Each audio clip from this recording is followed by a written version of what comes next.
Good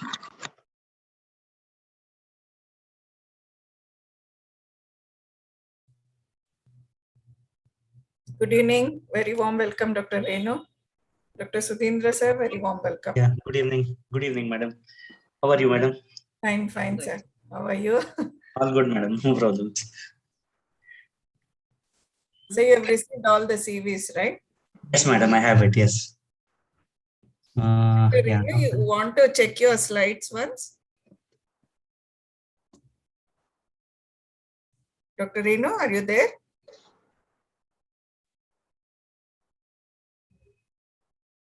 Yes, I'm there. So shall I share my slides? Yeah, please do. Participants should share. Kishore Baindu sir, good evening, sir. Namaskara, Hari Om Namaskara, sir. to everybody. Good Good evening, Sudhindra. Namaskara, sir. Good evening. Good evening. It's fine. It's fine. Nice to see you. Priya, Yes, is it? sir. Likewise, sir. Yes. Very Yeah, much so likewise. shall I stop now? Yeah. Yeah, okay. ಇವತ್ತು full yoga day celebration, sir. ಬೆಳಿಗ್ಗೆ ಮಾತ್ರಮ್ಮ ಇನ್ನೇನ್ full day ಮಾಡ್ತಾ ಇದ್ರೆ ಆಮೇಲೆ ಹೊಟ್ಟೆ ಪಾಡಿ ಏನು ಅಲ್ವಾ? ಹೌದು. Correct, sir. But it was nicely done. ಎಲ್ಲ ಕಡೆ ಮಾಡಿದ್ರು, ಬಹಳ ಚೆನ್ನಾಗಿ ಮಾಡಿದ್ರು. ನೋಡಿದ್ರಾ ಮೈಸೂರಲ್ಲಿ? ನ್ಯೂಸ್ ನ್ಯೂಸ್ ಅಷ್ಟೇ, ನೀನು ಅದೇ ನೋಡಿದೆ ಸರ್, ನ್ಯೂಸ್ ಮಾತ್ರ. ಇಲ್ಲ, it was really grand. That background of the palace, it was really nice. Background was looking very good. Yeah, very nice.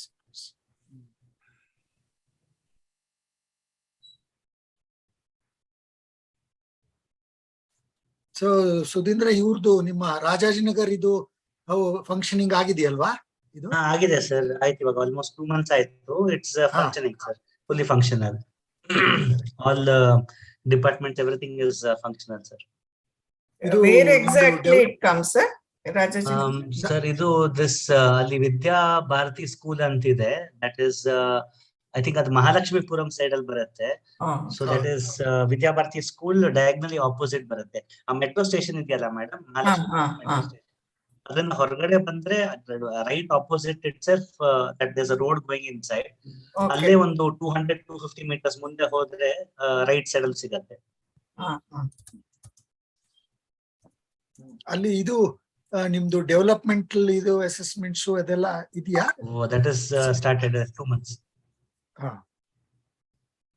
ಎಲ್ಲ ಇದೆ sir. We have a child psychologist and we have a paediatric neurologist over there. So ಅಲ್ಲಿ assessment ಅಲ್ಲೇ ಮಾಡ್ಬಿಟ್ಟು then we decide what kind of training ಅಂತ. So from infant stimulation ಇಂದ ಹಿಡಿದು everything is there. Infant stimulation, physiotherapy, remedial occupational therapy and behaviour therapy, it's all there. ಸರಿ, it's nice. We can plan.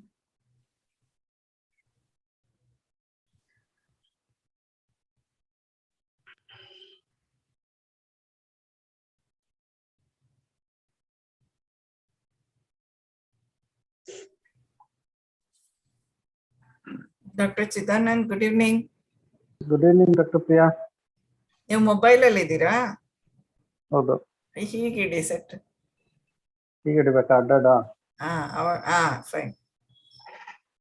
Okay. ಎಲ್ಲ join ಆಗಿದ್ದಾರಾ? ಇನ್ನ ಇಬ್ರು speakers join ಆಗಿಲ್ಲ. ಕಾಲ್ ಇಲ್ಲ, ಅಟೆಂಡಿ list ಅಲ್ಲಿ ಇದಾರೇನೋ. Alok, Deeptanshu Das is there. Shweta, are you there? I am promoting them. Yeah.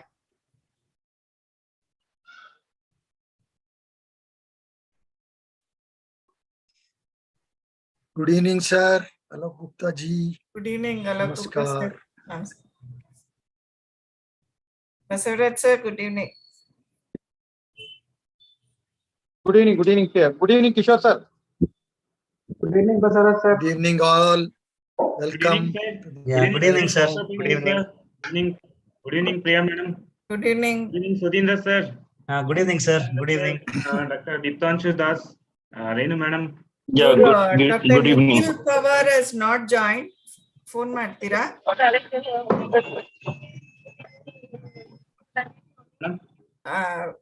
Dr. Nikhil Pawar has not yet joined. I'll talk to him, ma'am. Okay.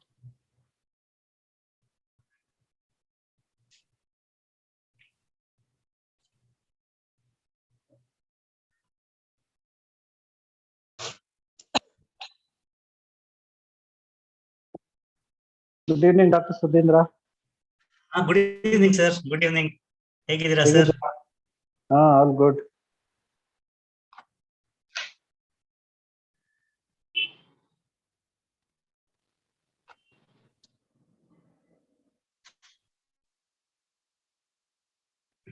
We'll start on time or?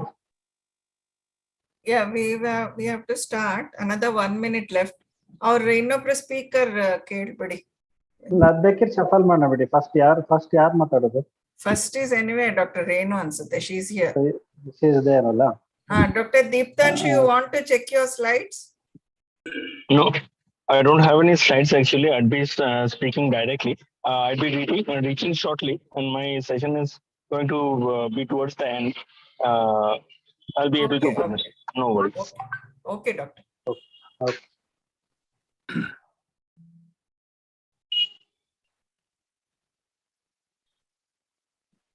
Sir ಅದು ಒಳ್ಳೆ back ground ಹಾಕೊಂಡಿದ್ದೀರಲ್ಲ sir? ಎಲ್ಲ ನಮ್ಮ ಇವಳದಪ್ಪ ಯಾರು ಪ್ರಿಯಾಂದು ಕೊಡುಗೆ.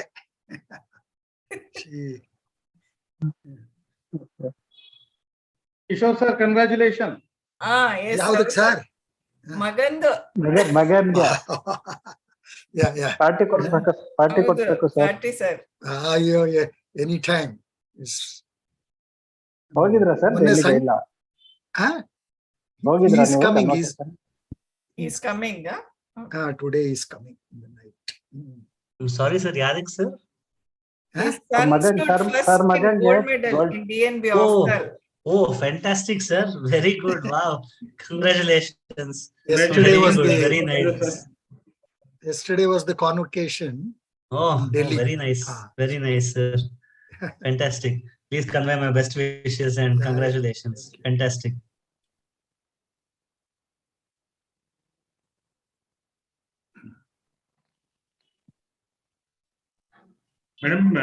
Madam, please ask Shweta to make him as a panelist, madam. I think he must have joined. Illa, he is not there in attendee. ಅಲ್ಲ, start ಮಾಡಿ. First speaker ಇದಾರಲ್ಲ, let them. Anyway, yeah. Basuraj sir? Yeah, please go ahead. Please go ahead. There is a network issue.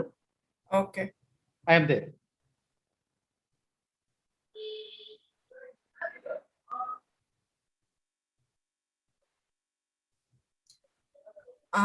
Good evening all. A very warm welcome for our IAP Bangalore Tuesday webinar series. We are back with our Young Turks of IAP Knowledge Path with the youth.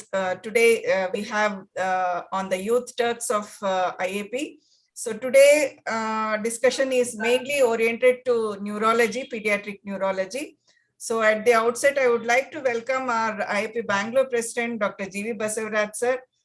For all the support and encouragement you have been giving us. A very warm welcome to you, sir. A very warm welcome to our scientific convener, Dr. Kishore Baindur, sir, our teacher, guru, and mentor. And today is International Yoga Day. A happy International Yoga Day to everybody. We need to keep fit both in the body, mind, and soul. Our Kishore Baindur, sir, is one of the main pillars of strength of yoga for all of us. Thank you, sir. A very warm welcome to you. And a very warm welcome to our scientific conveners, Dr. Shivprakash Sosle, our Central IPEB member also, and Dr. Chidanand for all the efforts being taken to bring this program in a very informative way. I like to welcome our faculties. A very warm welcome to our moderator, our very own Dr. Sudhindra Arur. He is well known in Karnataka, neurologist from Bangalore. A very warm welcome to you, Dr. Sudhindra. And our other speakers, Dr. Renu Sutar from Chandigarh. A very warm welcome to you, Dr. Renu. and Dr. Nikhil Pawar, our international speaker from Dubai. A very warm welcome to you. And Dr. Deeptanshu Das, he's from Kolkata ICH. A very warm welcome to you, Dr. Deeptanshu. I would hand over and welcome all the senior pediatricians. Welcome Alok Gupta sir. Thank you so much for joining in and showing your keen interest in all our programs. Thank you so much. A very warm welcome to all the viewers who have joined in. And I would now hand over to Dr. Chidanand, our convener, to continue with the further proceedings. Thank you so much, Dr. Priya. So, as Dr. Priya has already welcomed all, I would just say that welcome to one and all. So, those who have joined as speakers, panelists, the conveners of today's program, and of course, the most important, all the viewers who are giving us excellent support. So, first, just to tell about this Young Touch, today is the third program. We're having a monthly, one CME kind of thing. So which is on every third Tuesday of the month. So in the month of April we started. So after that in May we did one. This is the third program. We are choosing one subspecialty chapters for this, and this is the brainchild of our own Dr. Basuraj sir, who said youngsters need to be encouraged. So we set a limit of 45 years of age groups and across specialty. And another important thing which he very specifically told was we have to choose speakers across India. So just because it is from Bangalore Pediatric Society, we can't choose speakers only from Bangalore or Karnataka.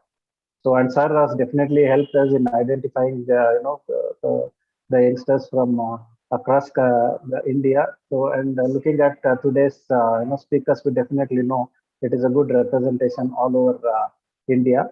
So hats off to sir.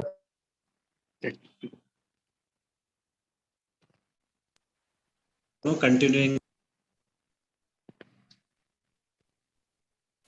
Chidanand, you are not audible. Chidanand, there is some audio issue. Now okay, sir? Yes. Yeah. Please go ahead. Yeah. So this program is grooming the young speakers who will go on to shine as the future stars of IAP. So thank you, Basuraj sir, for this wonderful idea. With this introduction to our program, I would like to now call upon Dr. Shivprakash Sosle to proceed with the further proceedings. Over to you, Dr. Shivprakash. Yeah. Thank you, Dr. Chidanand. Warm welcome to all the panelists and all the viewers and all the administrative of IAP BPS. This is one of the brainchild of our young talks is from our Basuraj sir. And this is actually conceptualized by Dr. Kishore Baindu sir and other people like Chidananda sir and myself. This is one of the wonderful program to giving to the opportunity to the youngsters to express their views and experience and the scientific information to the not only just the youngsters, even to the general pediatrician topic and even to the reach to the general pediatricians. So this is the main idea, and we are including across the India and the various subspecialties.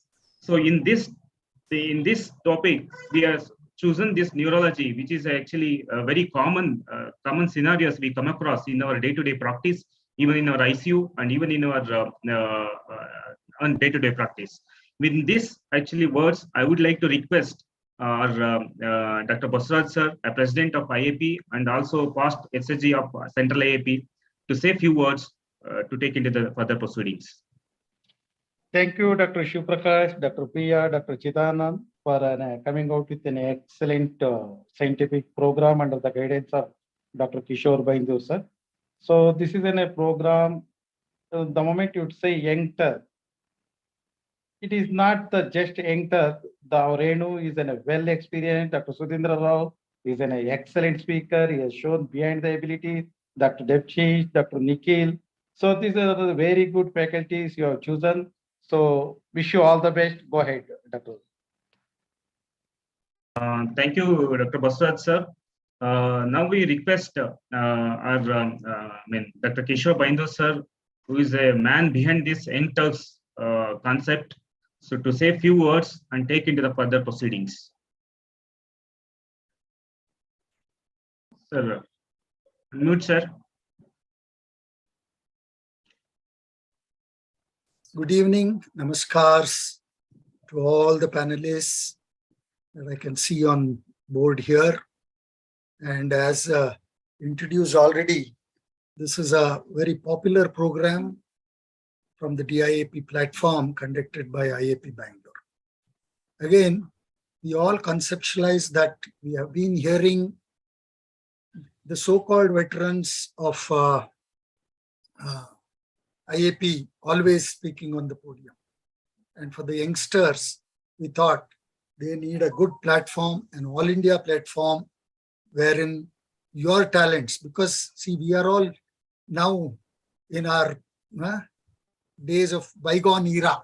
So what has happened now is that you are the people who will carry IAP forward. You will be the people who will carry the scientific sessions, etc., and the knowledge bank.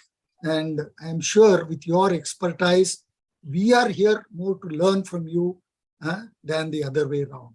The wonderful selection of speakers that we have now, 3 youngsters who will be introduced by our moderator, none other than Sudhindra Arur.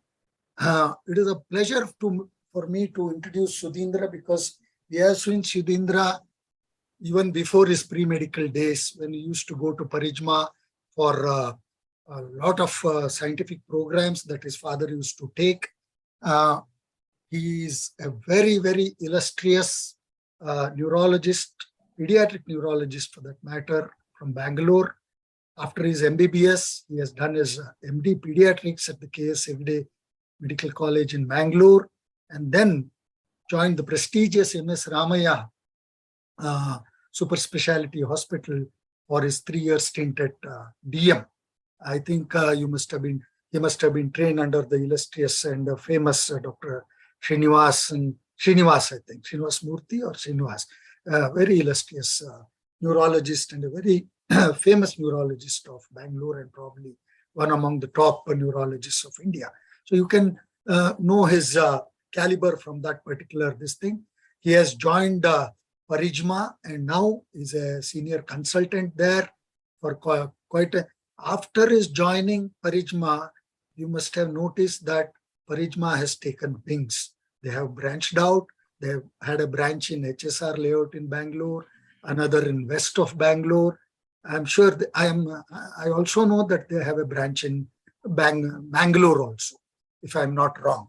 So Parijma is spreading wings under Sudhindra Arur and giving pediatric neurology services to the needy in most parts of Karnataka. We wish that Parijma comes out in more centers all over India, and Sudhindra will take it, I'm sure, much further. He is also a DNB teacher and started the faculty of neurology at the Rangadore Hospital. To tell you a fact, in the recent, the first batch of Rangadore Hospital of DNB, 3 students, probably trained by Arur also, have cleared their DNB in the first attempt. And it is a great honor to all of us, Arur, that you are part of the training team for those 3 students. So yes, without much ado, he has done enough work, and I'm sure he'll be doing much more work the way he is so enthusiastic about it. He's got great respect for seniors, his peers, and a very humble and a humane person that we see when we go to meet his father or so. Just to mention that his father was one of the earliest pediatric neurologists of India, coming out from the prestigious NIMATS, that is Suresh Rao Arur, who was a past president of IAP BPS also. We are very honored to have you, Sudhindra, here, and I'm sure you will introduce the speakers and the subject to us. Thank you very much, IAP BPS, for giving me this opportunity. Thank you. Thank you very much, sir. So, thank you very much, sir, for the very, very kind words, and I feel the honor is all mine to be a part of this illustrious and very interesting concept. So I think the honor is all mine, sir. So it's very nice that you started this kind of thing, Young Turks. So I mean, it's very, very interesting. So since we are doing all these new teaching programs, so this is something that I will, I'm sure, learn from, and maybe I can take this forward and for the PG students also. thank you very much. The honor is all mine. And thank you, Baswaraj sir, and the other organizers. Thank you, Baindur sir. And so without much ado, we'll just go to the topic itself. So I see that we have three very nice topics today, and two of them are very close to my heart. One is obviously pediatric epilepsy, which is our bread and butter. And second thing is autism, which is very close to me, and what we have been doing a lot of things in autism. So I'm very keen and interested to see what our speakers come up with. I'm sure we'll learn a lot of new things.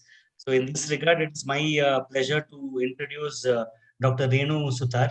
She is the Associate Professor, Pediatric Neurology Unit, Department of Pediatrics, Advanced Pediatric Center, PGI Chandigarh. So she finished her MD Pediatrics and DM Pediatric Neurology from PGI Chandigarh.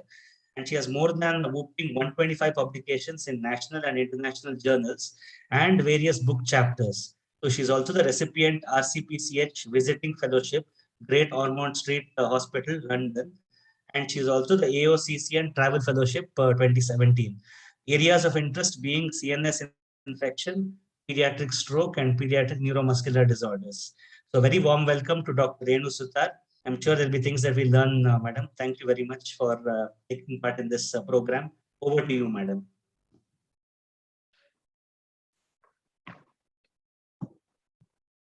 Please unmute Dr. Renu. Yeah. Am I audible? Yes, yes. Thank you, Dr. Sudhindra, for kind introduction. And I thank IAP Bangalore, Dr. Baswaraj, Dr. Kishore, Dr. Shiva Prakash for giving me this opportunity to speak in this very nice initiative. I think I have not heard that kind of initiative till now in the IAP.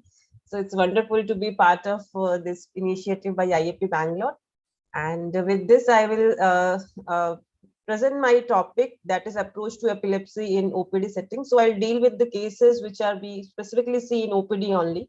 I'm not going to deal with the difficult cases or cases we see in ICU or refractory status epilepticus. So with that, I will initiate my slides. So I'll shall I share my screen with you? Yeah. Yes, please do. Yeah, is it visible to you? Yeah, make it full screen. Right. Yes. Yeah. Okay, so with that, I will start my presentation. It may be slightly lengthier because I've added some videos. So if you have feel that I've taken more time, just please let me know that when I should stop. So with that, I'll initiate.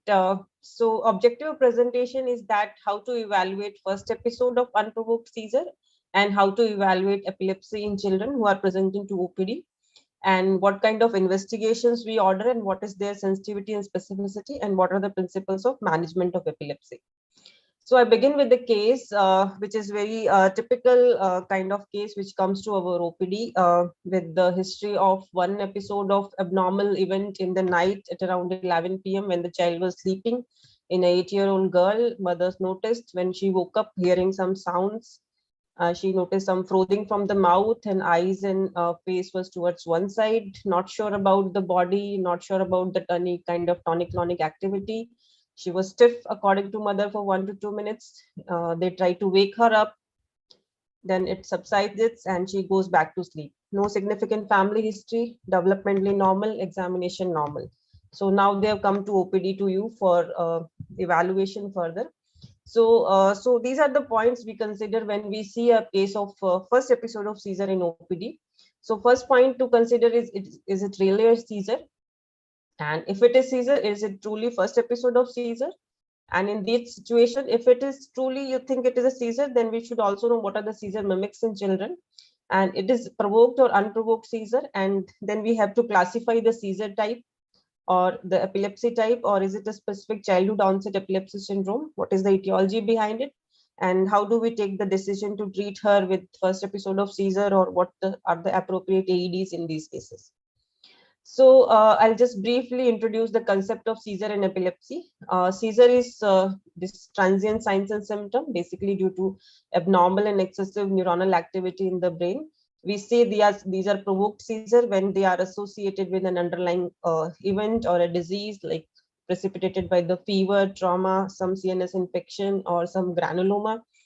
And unprovoked when we do not have any associated or situational or provoking factor. Usually it is a manifestation of epilepsy. And we see convulsions when the seizures are associated with motor manifestations in the form of tonic posture or clonic movements. And how do we define epilepsy? So epilepsy is defined as 2 unprovoked seizures occurring 24 hours apart, or 1 episode of unprovoked seizure with the probability of having a seizure which is more than 60% over the next 10 years. And if you have a diagnosis of specific epilepsy syndrome, even with first episode of seizure, it's sufficient to diagnose epilepsy in children. So this is one of the most common life-threatening events in childhood, and approximately the incidence of first unprovoked seizure is very high, so approximately 50 to 70 cases per 1 lakh. So we are likely to see lots of cases in OPD. Mostly the epilepsy has onset in the childhood, and highest risk is in the first year of life. And approximately 10% population can have 1 seizure in their lifetime. So this is a broad overview. How do we approach? So when we are faced with the first episode, unprovoked afebrile seizure, or event, then we take a good history and an examination, and we see if it is a true seizure or it's some kind of non-epileptic event. And then we try to classify the seizure. We look for the etiology. We try to classify it into a specific epilepsy syndrome, and then we take a treatment decision. So sometimes what is, I have seen that what is told as first episode of seizure may not be truly first episode of seizure. Sometimes they have undiagnosed, unrecognized seizure that you need to ask them. Sometimes a history of prior absence, a myoclonus may be totally missed. It is a first generalized tonic-clonic seizure which brings the patient to your OPD. Sometimes history of focal seizures or febrile seizures in the infancy may be there. And we need to directly ask about questions, or we may have to show them that this kind of event by enacting that if such an event has happened in the previously. So while we evaluate these cases, what all we have in our hands? History, detailed history, because the event you are unlikely to see because it is witnessed by somebody else who's giving you the history. Sometimes you get a second-hand history also, and a detailed history what is required. Examination. Sometimes you have to enact the event to just the parent may say that this is the event we had, and then home video is really very, very useful. So when we take history, just try to ascertain it is really first episode, or the child has another types of seizure before, or is it recurrent episodes? It is a single type of seizure, or there are multiple types of seizure. What are the precipitating factor or associated factors along with this seizure? Associated history of headache, any vomiting, transient loss of vision. What is the age of onset, number of seizures, recently change in the seizure types. What is the last seizure, a family history of epilepsy, any antecedent events, or in case of long-standing history, history of developmental milestones, regression or change in behavior is also important. And the treatment history is also very, very important. So we know that there is sometimes that's a phenomena we see in OPD setting when we try to demonstrate the parent regarding some myoclonus or infantile spasm. You act them along with and show, then the parents definitely recognize, or you can ask them that you can also enact about how the seizure was actually in that time. Or sometimes you can keep some videos of typical events like tonic-clonic or spasms just to show the parents that if this kind of event was there. A detailed seizure history is very, very important. In that, we want to know about seizure details, triggers, and what is about post-ictal stage. So this is basically required for true assessment of seizure burden, as well as localization and lateralization of the seizure. So triggers could be a seizure during sleep or in awake state, precipitated by fasting, anger, pain, fever, stress, travel, fasting. Usually a marriage is a kind of trigger we often seen in these patients, where the patients are usually traveling, they are awake till late night, and there are lots of light as well as lots of musing. So marriage is one I have seen that is a very, very common triggering factor in children with epilepsy. Sleep deprivation, all the things happen in marriage together. So it's a very common trigger in children with epilepsy, and we should know that it is a first or recurrent seizures. And among seizure details, try to note down the semiology in detail, like you need to ask every detail regarding aura, their eye position, face position, slow turning, fast turning, tonic posturing, what happened to speech, are they able to hear you, or they are unconscious, or they are aware but they cannot speak. What are associated non-motor phenomena like color changes, cyanosis, they are pale or they are cold, associated automatism like some abnormal picking movement of other hand. They are aware about the event or not, micturition. And these are the details you want to take when you take a seizure history, just to localize the disease, localize the seizure to a specific brain area, like a hypermotor seizure is a frontal lobe seizure, seizure associated with pain abdomen, and some abnormal sensation could be temporal lobe seizures, sensory seizures could be related to parietal lobe. So these details we have to ask, and we also should know that it is the onset of seizure, how it is actually having onset, that has the highest localizing value, not the in the end or later on when there is bilateral tonic-clonic movement. We should also assess burden of the disease, what is the average seizure frequency, and post-ictal state also has a localizing value. So like headache, post-ictal aphasia, Todd's paralysis, or amnesia of the event. So these are the important things we need to ask when we take a detailed seizure history. So some of the seizure mimics are also common in childhood, especially they are very age specific. Like in the neonatal age, we see often benign sleep myoclonus, hyperclepsia, and jitteriness. In infantile age, lots of differential diagnosis comes, but the commonly which one I've seen is shuddering attacks, lots of stereotypies, breath holding spells, then some gratification behavior and tics. These are the common mimics we see in infant and childhood age. And adolescent, psychogenic seizures and syncopes, these are the common seizure mimics. So I just want to show you some of the seizure mimics in the neonatal age. Like this is a baby brought in OPD with this, when he's sleeping, he has these kind of jerks which are look like very violent, occurring in the arms, whole body, legs. And as soon as the mother wakes up the child, they disappear. So these are typical benign sleep myoclonus in the neonate. And this is another sleep seizure mimic where you see the baby is in a tonically stiff posture with perioral cyanosis and a cry. So this can be missed with the tonic seizure. But actually, this is a case of hypereclepsia where every kind of stimuli would lead to such kind of tonic posturing in the child. Even a ventilator alarm or any kind of infusion pump alarm or anything that will lead to such kind of tonic posturing and cyanosis. So this is a case of hypereclepsia. So sometimes we these see mimics also, especially in young neonates.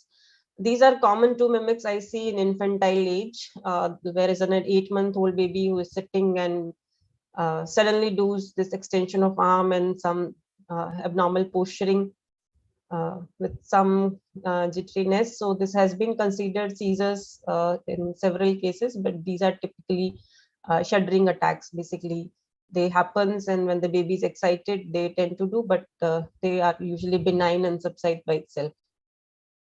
And this is one other common condition we see where these tremors and abnormal voice as well as tremulous movements of hands or arms and things. So this is an infantile tremor. So these are some of the common mimics we see in infancy. So in adolescent, usually syncopes or you call non-epileptic events like pseudo seizures. These are common in older infants, especially in adolescent age group.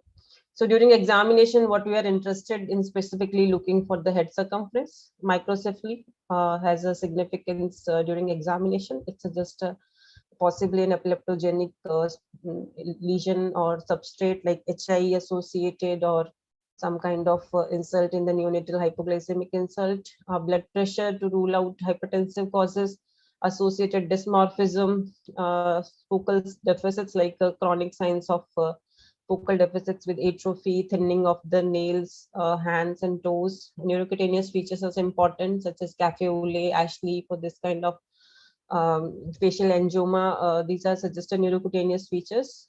Quick developmental assessment is also important, and if you have suspicion of infection, then meningeal signs and raised ICP FADDUS is also required. So these are some of the typical cases during examination where you can make a straight away diagnosis of some of the epilepsy disorders in infants basically.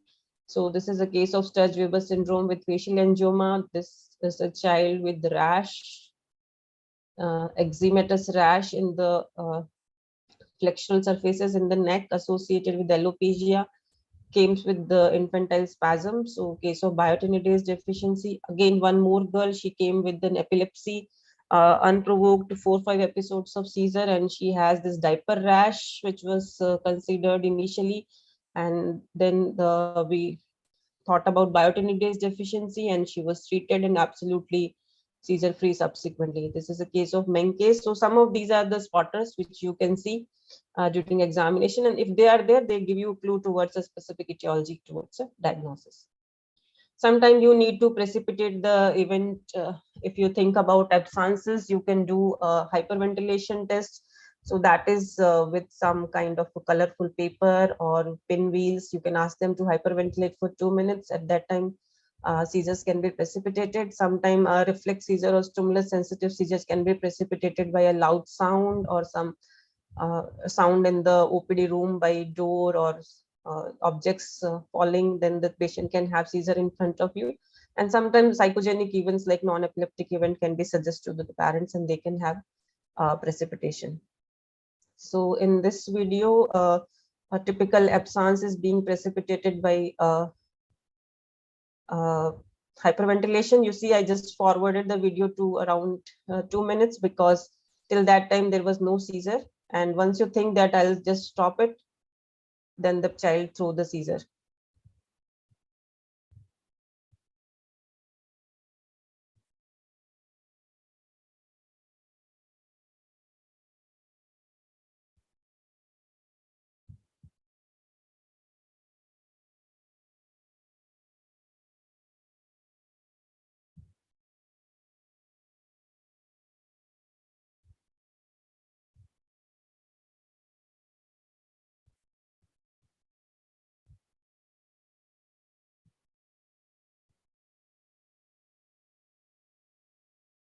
So it is a loss of patience in patients with absence where you need to get a long hyperventilation to precipitate a seizure.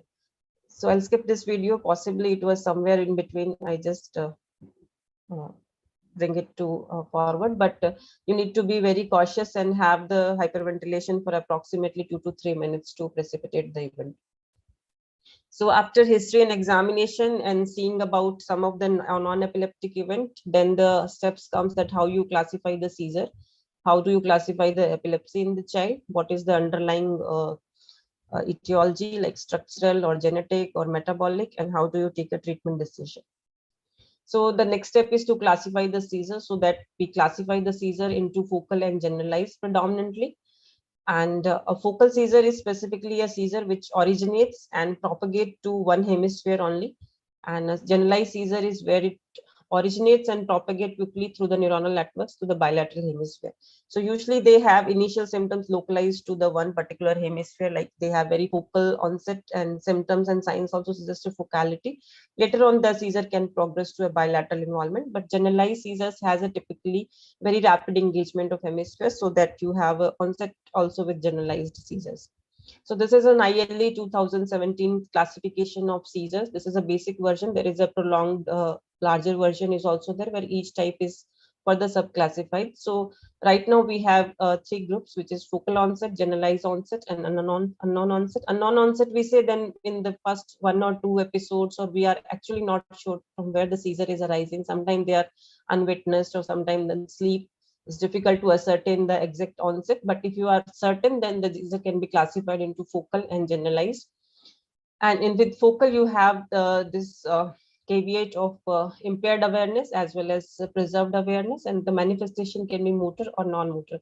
Motor is typically a tonic posture or tonic-clonic movement, and non-motor manifestations are usually seizures or abdominal pain or laughter or some kind of abnormal sensation, and some automatisms and some like color change or tachycardia. So autonomic manifestations can be there. So focal can progress to a bilateral tonic-clonic.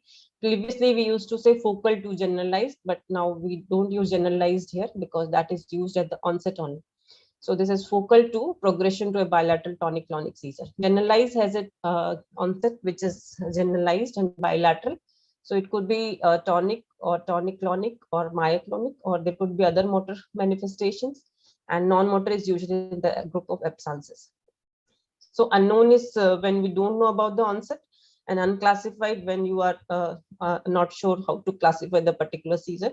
So this is a kind of a broad, and it is a kind of a lax kind of classification, which gives you liberties to be certain in the next visit, or when you see the videos, or when you see the EEGs also. So then after the classification of seizure type, try to classify if the child has a specific epilepsy syndrome. So when we say this is an epilepsy syndrome, when you have a cluster of some characteristics like typical age of onset, typical seizure types, and a specific precipitating factor, developmentally abnormal or normal, and a typical EEG findings, or a family history or past history, or a neuroimaging finding. The course of these epilepsy syndromes could be benign or self-limiting, or they could be malignant or catastrophic. So right now, ILE do not use these terms. They just use self-limiting or an epileptic encephalopathy or developmental encephalopathy. So epilepsy syndrome classification requires lots of clinical information, and you take the EEG, the imaging, as well as video data into account to classify into particular epilepsy syndrome. So this is a simpler classification which was given in 2010 by ILE.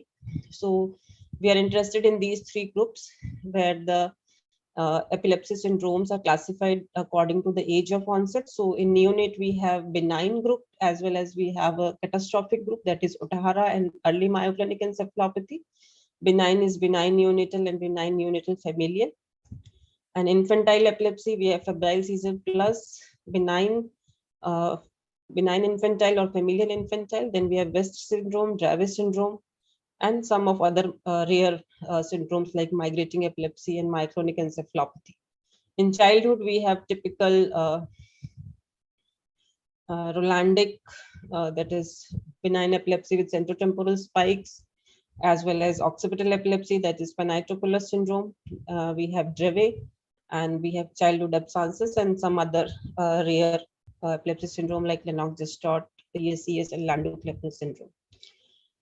So this is the current scheme where you see how many seizure types are there, isolated, multiple types, or you have a polymorphic seizure type.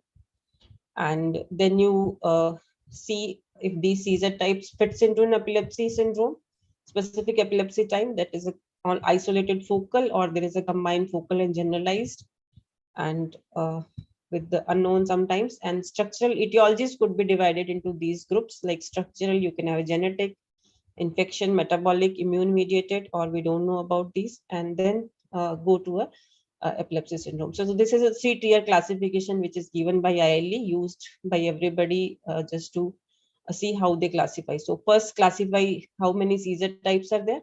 If you can classify into specific subtypes, then see the epilepsy, which is like how many types of seizures are there in the index patient, development, and what is the etiology, and what are the specific epilepsy syndrome.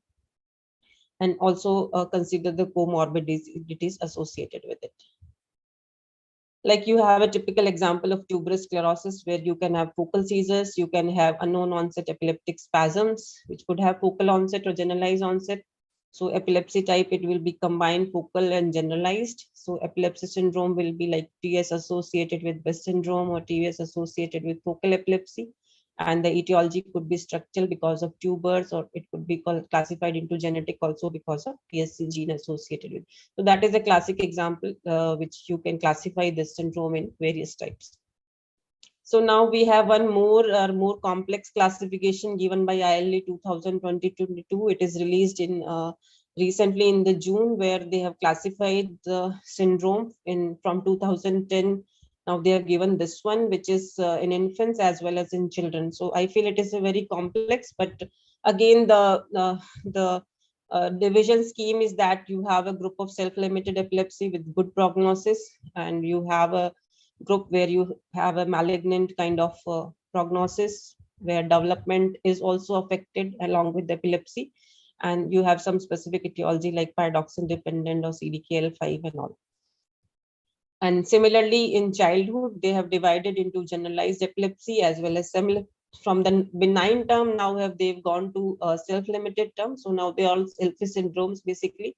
So this is self-limited epilepsy with centrotemporal spikes, self-limited epilepsy with autonomic. Previously, this was an occipital epilepsy. Now it is self-limited epilepsy with autonomic seizures. Then you have Gestalt as well as photosensitive epilepsy, occipital epilepsy. So I feel it is a little complex, but they have included several other syndromes into it, like Douze, Lennox-Gestalt, ESCS, and Fires and HHE are new entry into these. So after you have classified the seizure as well as epilepsy to a particular syndrome, now we go ahead with investigations. Yeah. Okay, so the investigations predominantly we use are in the first two are EEG and MRI. And then routine labs like CBC and all, they do not have any specific role in the diagnosis of first episode of seizure. But if you suspect a specific etiology, then the genetic and metabolic workup is required. So first and foremost investigation EEG. The problem with EEG is that it is lacks sensitivity and specificity and open to misinterpretation. And approximately 10% children without epilepsy can have abnormal EEG. So this is a graph which shows the certainty of EEG. If you are 20% sure about the diagnosis of epilepsy, EEG is also likely to be showing you a less than 50% probability of being positive. But if you have a certainty, then the EEG will also be abnormal. So this depends on clinical suspicion also. So standard awake EEG can be normal in 50% cases with children with epilepsy, and 50% cases can be abnormal. This is because we just measure the scalp potentials. However, epileptogenic lesion can be deep into the sulci and gyri. So that's why it can be negative also. Sensitivity increases as you increase the activation procedure. So standard EEG is positive in 50% cases, but standard sleep as well as 24-hour EEG has a higher pickup rates. So this is a normal typical awake EEG with posterior dominant rhythm.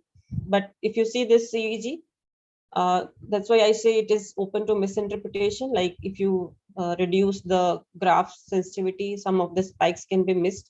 If you increase the sensitivity, you can again see these spikes. So EEG is open to misinterpretation in the hands of non-experts basically. So we have to be very careful. Some of the EEG features are very specific for diagnosis, like this kind of pattern suggestive of hypsarrhythmia. This kind of pattern is suggestive of periodic complexes. If these are there, then you are very certain about the diagnosis. This pattern is suggestive of typical 3 Hz spike wave pattern. And when I started the first case, that girl EEG is this one, where you see this kind of spikes in the central part of the EEG on the right side. So this is called phase reversal and typically seen in prolandic or benign epilepsy with centrotemporal spikes. So EEG, this is how it helps you. Then you go for an imaging just to rule out a structural pathology. In first episode of unprovoked seizure, sometime you get or sometime it may be normal. It is normal, then you are more certain that the patient may have a good outcome. And in India, we have mostly some etiology in the first MRI, that is usually an inflammatory granuloma or some calcified granuloma, or you can have HIE or stroke or a cortical malformation. So these are some typical examples, like you can have a neurocysticercosis or calcified lesion, tuberculoma, tuberous sclerosis, some kind of cortical malformations, gross malformation less sensibly, but this group of conditions is much more common, where you can see a hemiplegic CP with epilepsy, secondary to perinatal stroke, very, very common hypoglycemic brain injury in the neonatal life, and HIE. So these are the common conditions which you see in the scans. So as I told you, first case, we did a routine EEG, awake, normal. Then we did a sleep EEG, which shows these spikes. So a diagnosis of Orlandic was considered in the index case. So this is how you go in OPD. So like the typical example, a baby who's like brought with the excessive crying episodes, and you see when she's sitting in OPD, this baby is having these kind of events in a cluster. So these are typical of infantile spasms.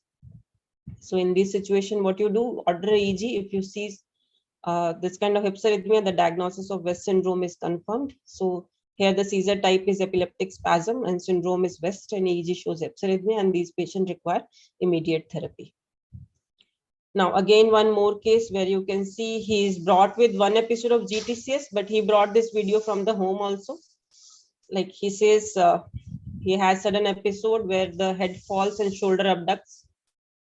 And these are going for last 2-3 months. So the first episode, GTS, was actually not the first episodes. He was having these episode with myoclonic as well as abscesses, and EG shows this 3 Hz spike wave pattern. So now he diagnosed based on EG, age, and typical seizure type. So epilepsy syndrome is generalized epilepsy with myoclonic abscesses, previously known as Tassinari syndrome. Okay, so then coming to treat or not to treat. This is true for first episode of seizure, but if you have multiple episodes of seizure, go ahead with treating and just explain the parents that the treatment would be long. And this is the risk factor. So if you not treat, there is a 50% risk of having a seizure in next to 2 years. And the risk factor for recurrence are usually an abnormal EG, abnormal examination, developmental delay, if you have a symptomatic etiology, or febrile status or status epilepticus. So how do you treat? You have to choose a AD based on age, gender, seizure type, epilepsy syndrome. Mostly in cases with epilepsy where you have focal seizures or not a flurry, you should start low and go slow. And to be started drug at a 10 to 25% of dose and keep the intervals according to their T-halves. Gradually increase the dose till you get the side effects. And be cautious when you suspect some neurometabolic disorder, like in those cases, valproate and Pinovab has to be avoided. History of drug rash is there, then be careful about Stevens-Johnson syndrome with carbamazepine. And this is a short table where I've described the drug of choice. So if like you have a focal seizures predominantly, the choice of drug is oxcarbamazepine. Highest efficacy is of oxcarbamazepine. If you have generalized seizure, then you can choose between levetiracetam, valproate, phenytoin, and lamotrigine. If you have myoclonic seizures, then valproate, topiramate, levetiracetam, and absence seizures, then ethosuximide is the gold standard. Then you can use lamotrigine and valproate. And this is according to the syndrome. Like I've seen shown a case of West syndrome. So these patients do not respond to routine AEDs. So do not waste time with valproate or clonazepam. Just start them on ECTH, and second preferred drug is vigabatrin. Look for tuberous sclerosis always. For childhood absence epilepsy, ethosuximide. If it is not available, lamotrigine or valproate. Right now in India, ethosuximide is available, so you can start with ethosuximide. Among other children with Rolandic, so they are focal epilepsy, so oxcarb is the drug of choice. For Dravet syndrome, benzodiazepines and valproate is required. For Lennox-Gastaut, usually a polytherapy is required. So this is how we select the most appropriate anti-seizure medication. Counsel the parents how to give it, not to miss a single dose, not to change the brands, use a calibrated syringe to measure the drug, maintain a diary, monitor for any kind of side effects, and do not leave the child unsupervised. Advise always about rescue medication. That could be a buccal midazolam or nasal midazolam spray. Most commonly we use nasal midazolam spray. That is 1 puff is equal to 500 microgram. So we should remember that the dose is 0.5 mg. Usually underdose is prescribed. So that is the reason we do not get a good response in some cases, but 80% success of intranasal midazolam advised in appropriate dose. For a 10 kg infant, usually it is a 4 puffs, 2 puffs in each nose. Several brands are available. So with this, I stop here. So what we have learned from this presentation is how do we go about first seizure? If first seizure shows a specific epilepsy syndrome EEG finding, you directly start them on therapy. And if your patient has a specific epilepsy syndrome, you need to investigate for etiology, EEG, and start them on medications. And counsel regarding therapy. Your counseling ensures compliance in these cases. Thank you so much. Thank you I very hope much, I have madam. not taken a long No, time. madam, it's a very vast topic, entire epilepsy, and you have really covered that very succinctly in just about 25-30 minutes. Fantastic talk, especially Yeah, the part about so every syndrome and every seizure type is itself a whole presentation can be given, but I just yes. try to give an overview. How do you see these cases in OPD setting? Very nice, madam. Especially the talk about the pre-existing thing, a child who's come up with GTCS, and then later you ask the pre-history. You find that the child has maybe evidence of absence or evidence of myoclonic jerks. So we see that on a regular basis. You start with phenytoin and continue phenytoin in a child who's maybe 10 years old. Later you realize it's JME because the seizures are worsening. So the prehistory part, and but very nice, madam. You've given a very nice overview of the whole thing, and that's very nice. Thank you so much. And I think we just had one question where one of the people who just wanted to ask whether the focal seizures becoming generalized, is it considered as focal seizures or generalized seizures itself? Focal becoming generalized. So onset is usually the thing where you classify these seizures. If the onset is focal, they are classified as focal seizures. They can progress to a bilateral tonic-clonic movement, but it is the onset of the seizure which determines whether it is a focal or it is a generalized. Thank you very much, madam. Now, with the organizer's permission, I think, can we go on to the next speaker? Shall I go on to the next speaker? So we next have Dr. Nikhil Pawar. He's a pediatric neurologist at Nashik, and he has done his MD Pediatrics in Pune and Pediatric Neuro Fellowship at Wadia Children's Hospital, Mumbai. After working a few years as consultant pediatric neurologist, he moved to practice in Dubai till July.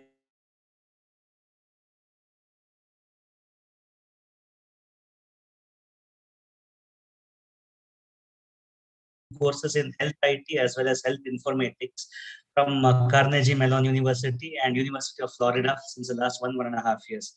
So, a man with varied tastes. His special interests are in pediatric epilepsy, stroke, headache, and he also has a number of publications in various national and international journals. So, a very warm welcome to Dr. Nikhil Pawar.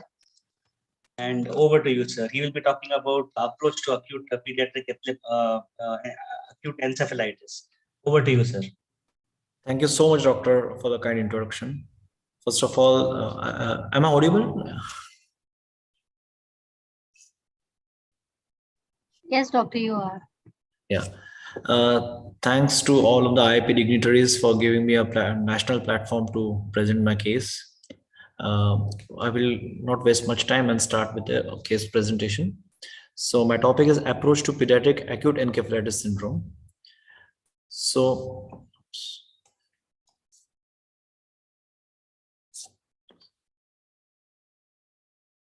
sorry for this.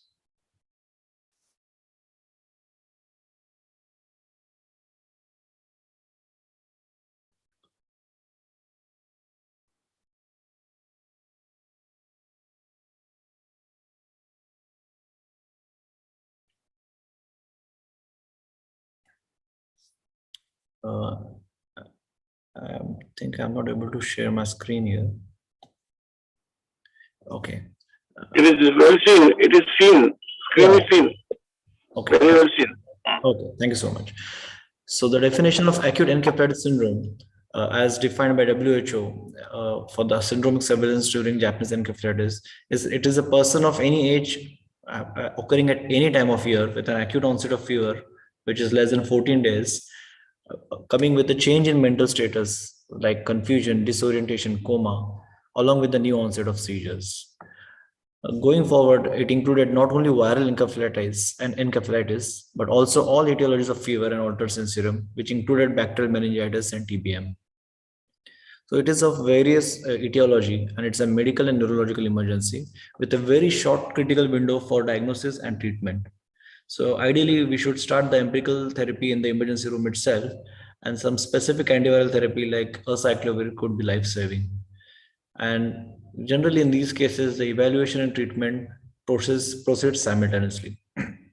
So these are some clinically important viral encephalitis in India. Commonest among them would be Japanese encephalitis virus and HSV. To classify acute encephalitis syndrome, we could do it into infective and non-infective. Infective, as we already discussed, virus, bacteria, TBM, dengue, neurobrucellosis. Whereas non-infective, this is catching up, and most common which we see is ADEM and anti-NMDR encephalitis. This is a part of autoimmune encephalitis, and some others are Hashimoto's, Bickerstaff's, ANEC, which is acute necrotizing encephalopathy, IAM, and non-convulsive status epilepticus. So the basic principles for management, whenever the child lands into the ER or is brought to the clinic with acute onset encephalopathy, is initial assessment and rapid stabilization, management, immediate management for the raised ICP, seizures, and the hemodynamic instability, and then focused clinical evaluation with neurological assessment. And then once the child is admitted, you can proceed for specific management as the case decides. So rapid assessment, as per the PALS guideline, it's ABC. Intubation is when the GCS is less than 8 or there is signs of raised ICP. Establishing IV access, taking critical blood samples is much more important. In case of shock and dehydration, fluid bolus of 20 ml/kg is warranted. Look for signs of cerebral herniation, which is asymmetric pupils, papilledema, tonic posturing. Look for Cushing's triad, which is hypertension, bradycardia, and hypoventilation. These are suggestive of raised ICP, and which should be managed with minimal head elevation, maintaining the normothermia, and some osmotic diuretics like mannitol and hypertonic saline. If the child is hypotensive, having renal failure, try to avoid mannitol and use hypertonic saline. And obviously to treat the seizures with the rescue medication, which is benzodiazepine, which is followed by phenytoin loading dose, and try to avoid fever, maintain hypothermia. So clinical evaluation, going on to the history, get the history of fever, the duration, history of any headache, vomiting, or seizures. Inquire about the history of altered personality changes or altered behavior, loss of speech, loss or abnormal gait. Inquire about any prodromal symptoms or any rash. Inquire where the child is residing. Is he residing in an endemic area for cerebral malaria, or in case of any epidemic areas of AES, example in UP. Inquire about toxin exposure, recent history of travel, any trauma, or recent immunizations. There are some case reports of post-vaccination ADM coming up, so this history also becomes important. Key pointers are like if there are any contact with animals, could point towards rabies, which is very, very rare actually. Consumption of raw milk could point towards brucellosis. Contact with a contaminated water with animal urine could help us clinch towards leptospirosis. And exposure to tick and mosquito could be for Lyme disease and tick-borne. Also inquire about any past medical history of diabetes. We have seen few cases, known case of diabetes landing with trivial infection, URTI, and then getting into an encephalopathy. And this was later on diagnosed to have diabetic ketoacidosis. So very important to get the medical history of diabetes. Family history of previous infant deaths and developmental delay can give us a pointer towards an inborn of metabolism. Because again, a trivial infection can precipitate the child and can make him land into encephalopathy. Ask for any risk factors of immunodeficiency, like is the child on any steroids or are there any risk factors for HIV? Going on to the focused general examination, pallor would give us an indication towards cerebral malaria or icy bleed, icterus for leptospirosis, skin rashes according to the distribution and pattern. We can say whether it's measles, varicella, rickettsia, which rickettsia is classically seen on palms and soles. Petechiae, classically seen in meningococcemia, along with parotoid. If there's parotoid swelling and orchitis, think of mumps encephalitis. Labial herpes is another indicator for HSV encephalitis. Coming to the focused neurological examination, start with the level of consciousness and a modified GCS scale for infants is used. If there is a posturing, think about a brainstem herniation syndrome. A unilaterally pupillary dilatation, it could be an ipsilateral uncal herniation unless proved otherwise. Look for papilledema, any cranial nerve palsies, any focal motor deficits.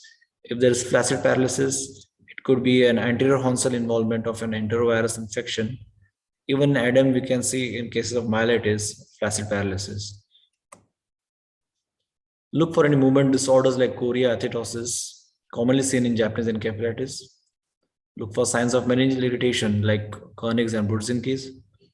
Look for subtle seizures and myoclonic jerks, which are seen again in enterovirus encephalitis. Assess the gait. Sometimes children come with fever followed by ataxic gait and then turn out to be encephalopathic and was diagnosed as ADM. So one of the commonest presentation. Another commonest presentation is ataxia with external ophthalmoplegia, diagnosed to be Bickerstaff encephalitis. And some clinical pointers towards inborn error of metabolism. So if there is a febrile encephalopathy which is rapidly progressive, unexplained, and there are recurrent episodes of such encephalopathy or ataxia with intercurrent illness, think of inborn error of metabolism. There are some skin markers like seborrheic dermatitis, alopecia, periorificial rash, which could again point towards IAM. And investigation-wise, and high anion gap, metabolic acidosis, and hypoglycemia could be the clincher. So going on to the investigation after after the stabilization, the bloods are drawn for CBS, peripheral blood smears for malarial parasites and lymphocytosis, blood cultures, obviously. Then the basic metabolic workup of and the electrolytes and LFT, RFTs are done. Chest X-ray for mycoplasma. Serology, as per the epidemiology and the location, you can send the serology for leptospira, mycoplasma, and rickettsia.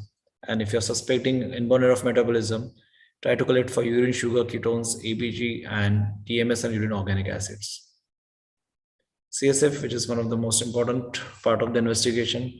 We do the CSF routine, which is cytobiochemistry, cultures, latex, Zn staining. IgM antibodies for dengue and JAB is also recommended. Nowadays, we get a viral PCR panel, which can do the DNA and RNA viruses and with a very quick turnaround time. So this is our UG slide of CSF pictures. So if the child is young with development delay and unexpected altered sensorium and all the infectious causes possibly ruled out, start investigating for IEM. And in case of older children, same, if the infectious causes was ruled out and there is still persistent altered sensorium, think of autoimmune disorders.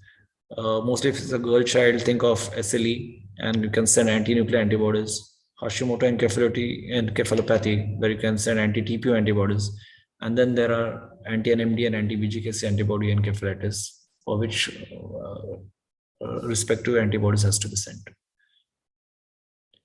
Then coming to the neuroimaging, CT brain is indicated when you are suspecting raised ICP, focal deficits, or there are features of herniation, and it can be diagnostic in TPM and brain abscess. And some affected region can point towards an etiology in MRI brain. For example, in HSV, the medial temporal lobe and insular cortex are classical predilection for HSV, whereas affected regions of basal ganglia and thalamus classically seen in JAP encephalitis.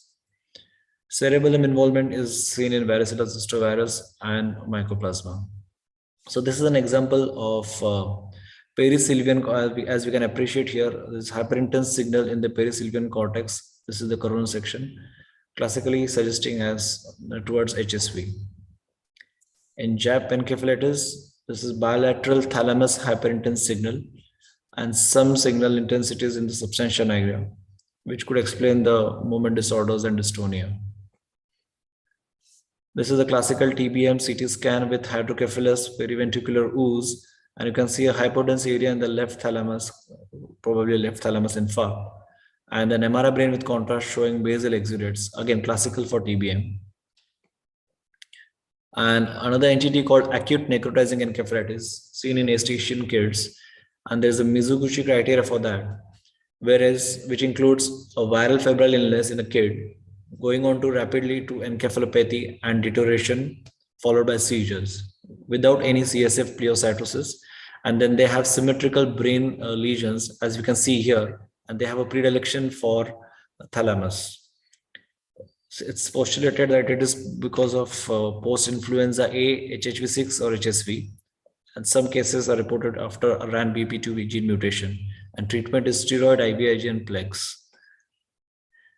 And then EEG. EEG is actually non-specific in the encephalitis, But for HSV, what we have seen in the earlier lecture, plates can indicate that it's a herpes simplex encephalitis. And EEG is required if there is, unexplained altered sensorium to rule out non-convulsive status epilepticus. And it's also helpful in looking out for subtle and doubtful seizures. And in anti-NMD and anti-NMDAR encephalitis, there is a pattern called as extreme delta bush, which can help us point towards the same entity. So this is a non-specific slowing query plates seen in an encephalopathic child. So coming to the treatment part, as we said that the treatment should start in the ER.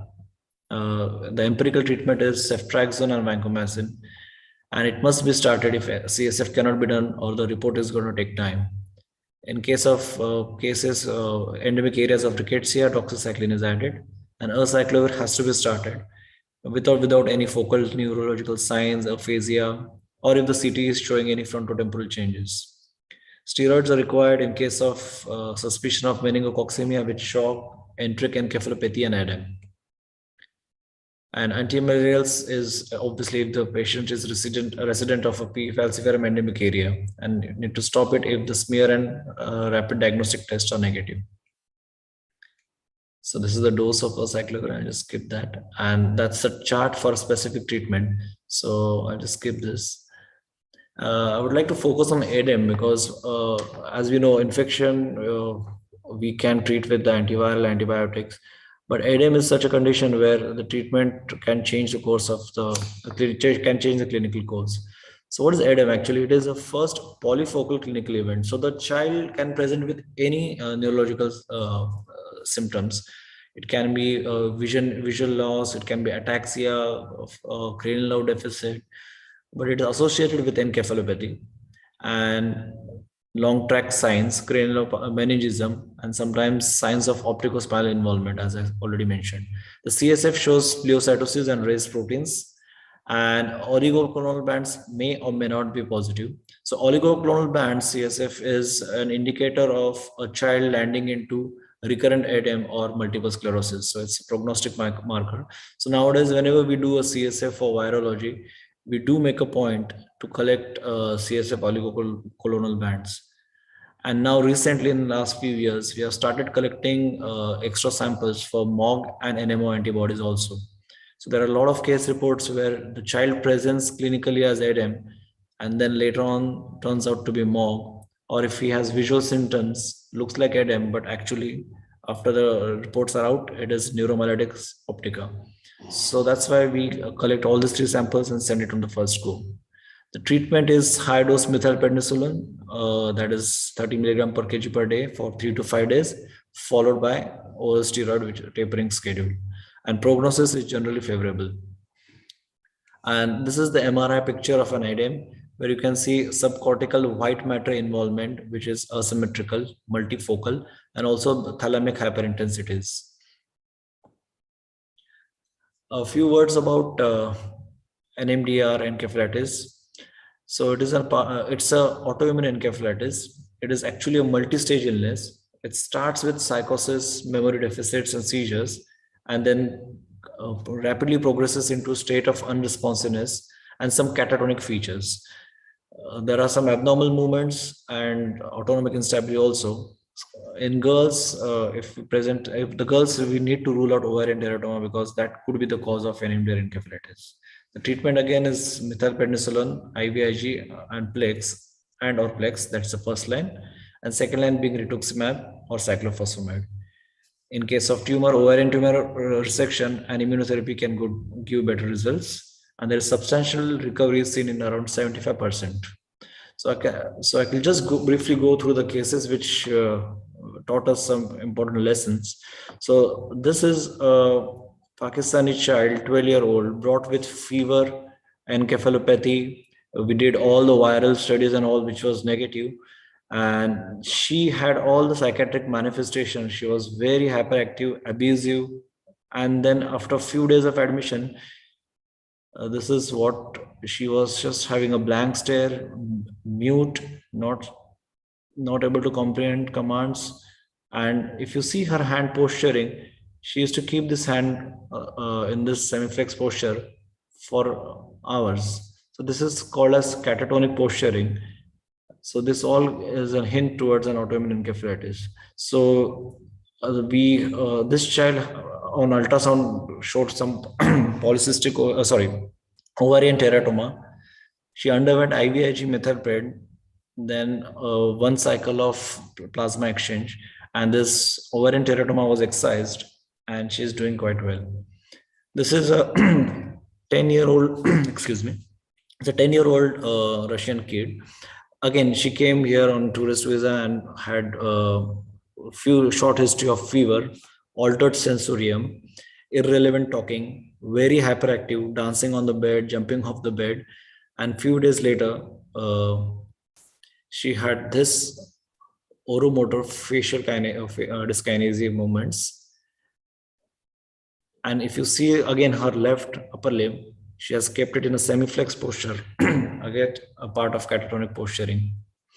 So again, both of these, the CSF antibodies for NMDA was positive. Even for her, this Russian girl, the ultrasound showed ovarian teratoma. She has moved to Russia now. The child underwent plasma exchange, rituximab, and now they are thinking about excision of this ovarian teratoma. And she's doing pretty well on physiotherapy now. And I would like to discuss this third case. Again, this child, febrile encephalopathy, admitted through the emergency, treated as HSV encephalitis. And this is what she was on day 1. Blank stare, autonomic instability. And this is what she was 1 week later. So she started having this flinging movements, athetoid movements, and no improvement in GCS. So she received again 2 courses of IVIG, methylprednisolone, and all her autoimmune antibody profiles, NMDA, everything was negative.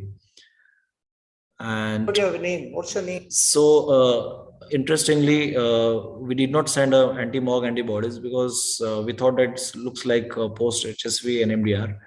Then we sent for MOG antibodies, and which came out to be positive, and we started her on plasma exchange. So this is a video of the 3rd cycle of plasma exchange. And, what is your name? What's your name? What is your name? Sharifa. Where are you now? So where are you? Drastic improvement seen after plasma exchange, and this is how she went home after 5 cycles of plasma exchange and oral steroids. So rapid recovery, so rapid diagnosis and initiation of therapy can help us in getting better results. So this is what is the recent guidelines for autoimmune encephalitis. The first line is IV methylpred, IVIG, and plasma exchange. And the second line is cyclophosphamide and rituximab. And there are some rarer entities. Let's not go into that. I'll just skip this. There is one entity which was discussed in the earlier talk, which is FIRES, febrile infection-related epilepsy syndrome. So these two presents like non-convulsive status, and it's like a refractory status epilepticus, and the child would be encephalopathic, followed by a febrile infection. So the treatment remains ketogenic diet, hypothermia, cannabidiol, anakinra, and continuous IV administration of magnesium sulfate. With this, I come to the end of the topic. The treatment and prevention of complication goes without saying. Physiotherapy, management of complications like aspiration pneumonia, nosocomial infections, and psychological support to the patient and the family. Thank you so much. Thank you very much, Dr. Nikhil. Again, a very nice talk, which is covering a lot of information and some practical tips too, because some of these conditions are kind of difficult to handle, difficult to identify right at the beginning. So some very nice points regarding that.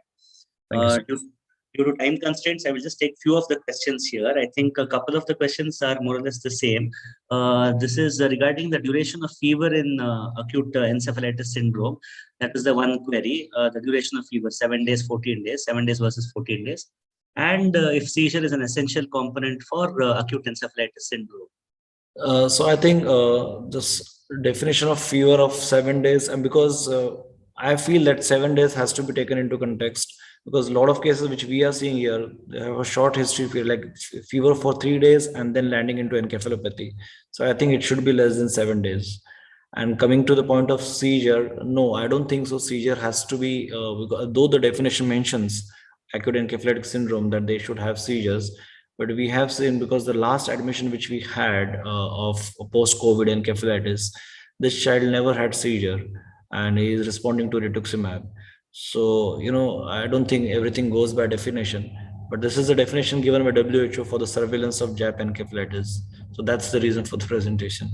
I hope that answers your question. Yeah, I think because we also can relate to that. A lot of children with this acute encephalitis rapidly progressing and going in a downward spiral. So this less 7 days and less than that, yeah. So that is always makes more sense in a practical point of view. Sure. So thank you very much. And with this, I think due to time constraints, I'll go on to the next speaker now. Thank you very much, Dr. Nikhil, for a wonderful presentation. You're welcome.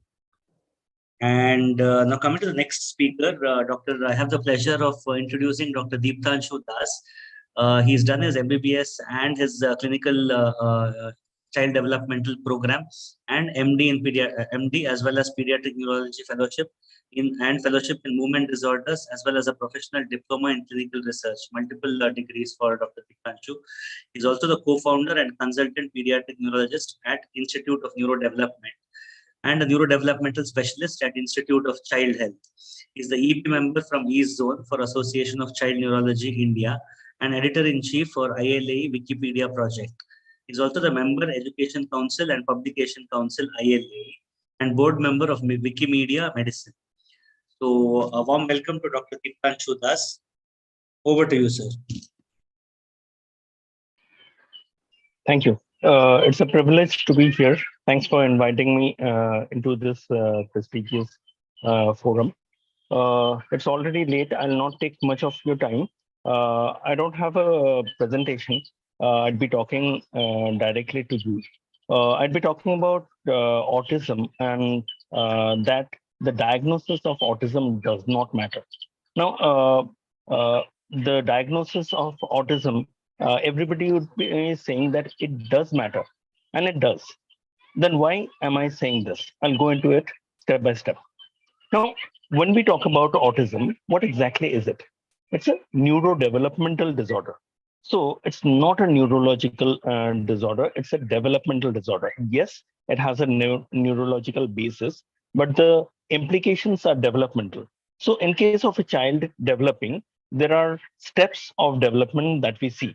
And in case of a child with neurodevelopmental problems, including one with autism, early intervention is the key. So the matter is, it doesn't really matter whether you have a diagnosis confirmed that it is autism. What matters is early intervention. Now, when we talk about autism, there was a time when the prevalence was estimated to be 1 in 10,000. Now it is estimated to be 1 in 44. So just imagine the transition. It's huge. And the rate is increasing by 10 to 17% every year in the US, which is a huge number. And we can see that in developed nations or in the nations where development is occurring rapidly, the increase in autism is also being seen rapidly. So it's very important for pediatricians to be cautious about this. And unless they know how to deal with it, it would be a problem. Now, when we talk about this, we'll have to understand the presentation of autism. What exactly is it and what exactly happens? The children have a social communication problem. So they have a problem with socialization. They have a problem with communication. These children are self-engrossed. They have poor eye contact and they have sensory issues. They would not respond well when commanded. So when a parent is finding that their child's behavior is not normal, be it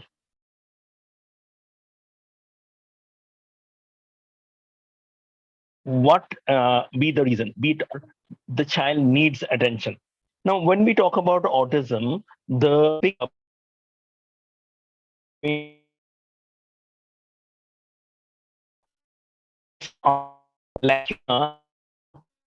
up early. Why do I say so? There has been eye tracking study in newborns where a neonate with its eye tracking can be clearly distinguished whether the child would be having autism. Now, in the study, when children were tracked irrespective of whether they are going to have autism, because neonates, how do you know whether they are going to have autism? Now, what happened? There was shown videos of motherly figures doing gestures very similar to what a mother would be doing and talking directly to the child on the screen. And the child's eyes were found to be tracking the eyes of the mother. Now, in the children who would subsequently be diagnosed with autism, the eye tracking sign was clearly disturbed. Now, when we say about this, just understand this child does not have a diagnosis, but its outcome is decided. Now, if we can intervene early, if we can prevent the development of the problems, the outcomes would be much favorable. So, what happens is wherever there's a developmental delay, when we say about delays, what happens? There are various developmental domains. There's physical domain, among which we have the gross motor development, the fine motor development. When we talk about gross motor, it is the child has to be, not has to be, should be developing neck steadiness by 4 months of age, sitting by 8 months of age, standing by 12 months of age. Now, if there's a tonality problem, if there's a tone issue, the child will possibly not be able to do this. Now, in case of children with autism, we see tone issues. And as a result, there are other problems like this. There are feeding problems. There are issues like constipation. So these are actually issues related to tone. So we do not really have to distinguish it from a child who otherwise will be developing CP. There are children who develop HIE. In case of HIE, we often see autistic features manifesting because it's a damaged brain and the neural circuitry there is very similar as in other children with autism and the, what should I say, HI changes. So what I'm trying to convey is, irrespective of the etiology, when you see a developmental delay, when a parent comes to you and says that my child is not doing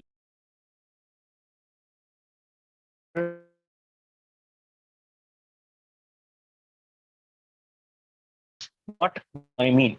There are various sorts of intervention that such a child needs. What sort of interventions? We talk about physical therapy, which works with strengthening of the muscles. We talk about occupational therapy. When we talk about occupational therapy, we talk about activities of daily living, and we talk about sensory issues. Now, when we talk about sensory issues, incidentally, the awareness of sensory issues is not good among a lot of doctors. With due regards, what I'm saying is we depend on the other professionals, the people, just understand when we administer medicines, we understand the mechanism of action. We understand exactly what we are choosing and why. We understand the evidence behind. But when we talk about multidisciplinary approach, essentially, we doctors do not understand the other modalities. Not many doctors are likely experts who understand all the domains of therapy, surgery,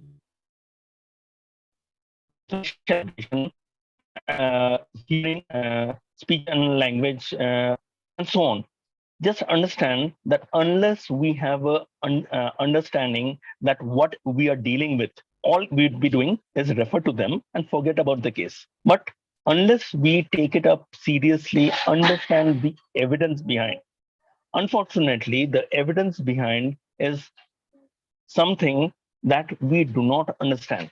There are things being done around which lack evidence base, and there are evidence-based practices like ABA, where the data would be showing whether that it works.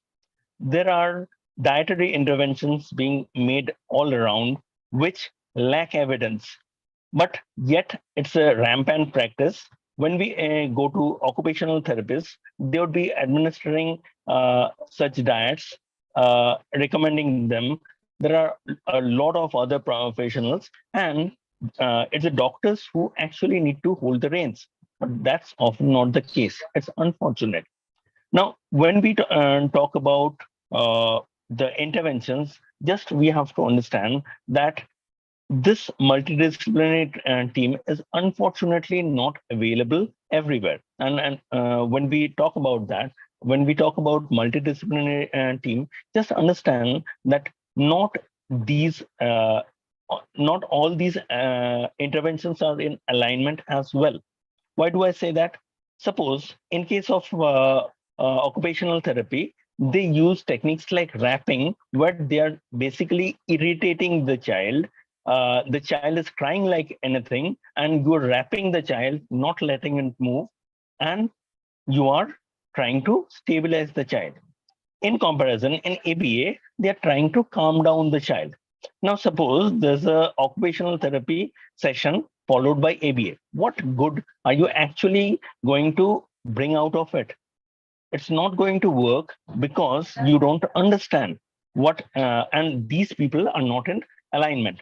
So what the message that I'm trying to convey is doctors need a lot of learning in the subject. Pediatricians need to hold the reins so that these children can actually be helped. Now, when we talk about diagnosis, what are the things that we do? First, let's come to who makes the diagnosis. Just understand the parent makes the diagnosis here, and that is of a developmental delay of any sort. So if there is suspicion in the parent, you need to act early. This is the first message. When we talk about doctors, usually the first thing we go for is clinical examination, which is good. But more important is the history. Now, when we talk about clinical, many of the doctors are going to go for a neurological examination. Once again, that's good. But are we really going to get neurological findings here? Possibly not, unless there are comorbidities. Yes, we also need to diagnose them. But let's think in terms of intervention. When we go for blood tests, there are so many doctors doing so many tests, but these are pointless. When we talk about heavy metal testing and stuff, just understand that we're talking about a few comorbidities and not the disease itself. So we need to focus there. Even when we are talking about the diagnosis, the primary thing would not be genetic. Just understand, in case of genetics and autism, yes, genetics is involved, but it's more of a gene environment correlation. So when we talk about gene environment correlation, it's one factor reinforcing the other. So it's not only the genetics. If you do a population study, possibly you'll be finding those genes in a lot of people who do not have autism, but possibly with the gene environment correlation that is in place, this is going to occur in future. So just finding the problematic genes in the children is not going to solve the problem. What would solve the problem is intervention. Now, when we talk about psychometric tests, which is usually done by psychologists, we'll have to understand how this is done. Now, there are tests like MCHAT, which can be done early at around 1.5 years of age, and it will give you whether the child is at risk of autism. It will say low risk, medium risk, or high risk. For that moment, just consider that even if it is actually due to, say, mental retardation, but the child is presenting a similar picture. Just understand that the intervention is exactly the same for be it a mental retardation, be it a developmental delay child, be it a child with autism. So it does not matter what the child actually has. The interventions are same.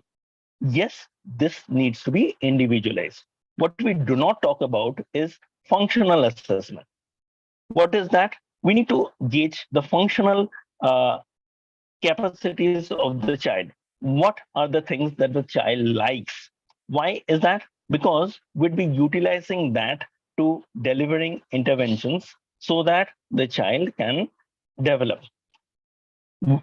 We work out what are the developmental milestones that the child should have achieved by that time, and we work out what specific what should I say things the child is able to perform and not able to perform.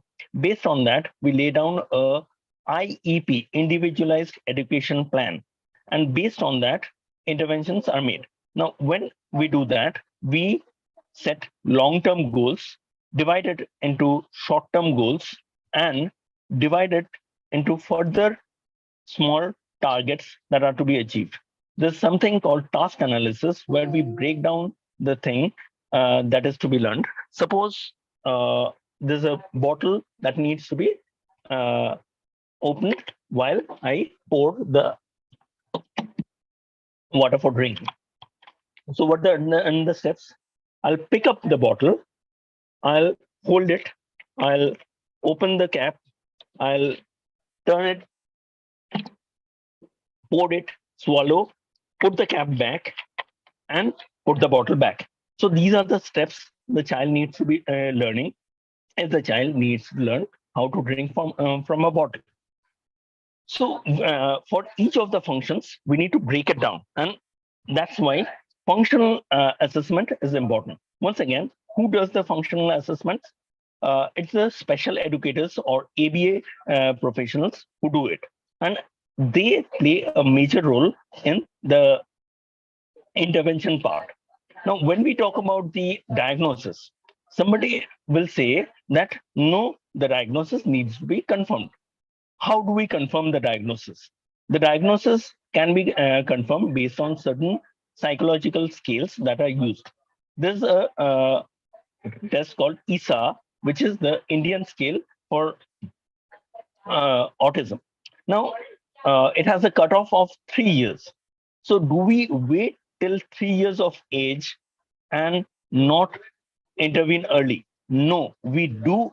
We have to intervene early without bothering whether the child has confirmed autism.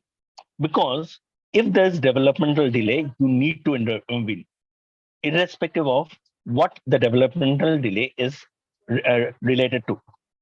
Now, when we say 3 years, why couldn't we diagnose early? We could, but just understand the cognitive development of a child does not occur very early. It takes time.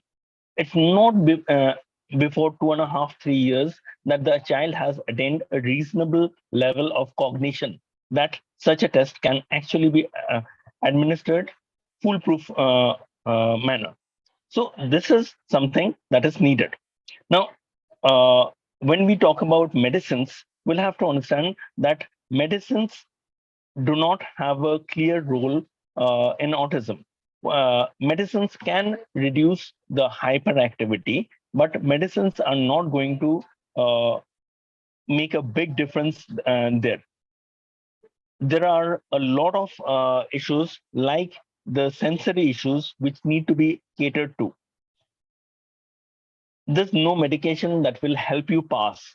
So what needs to be done is these children have to be taught meticulously, and you'll be able to see how improvements will occur.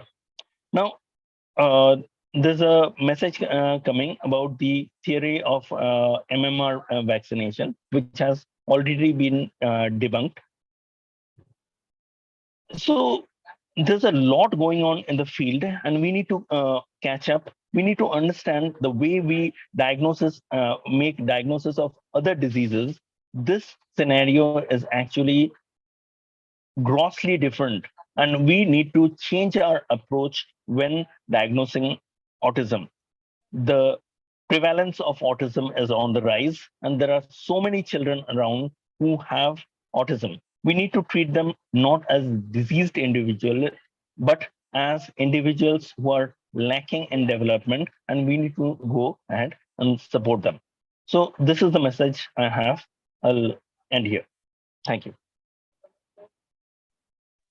Thank you very much, Dr. Deeptanshu, for a very, what can I say, impromptu talk, and I think straight from the heart.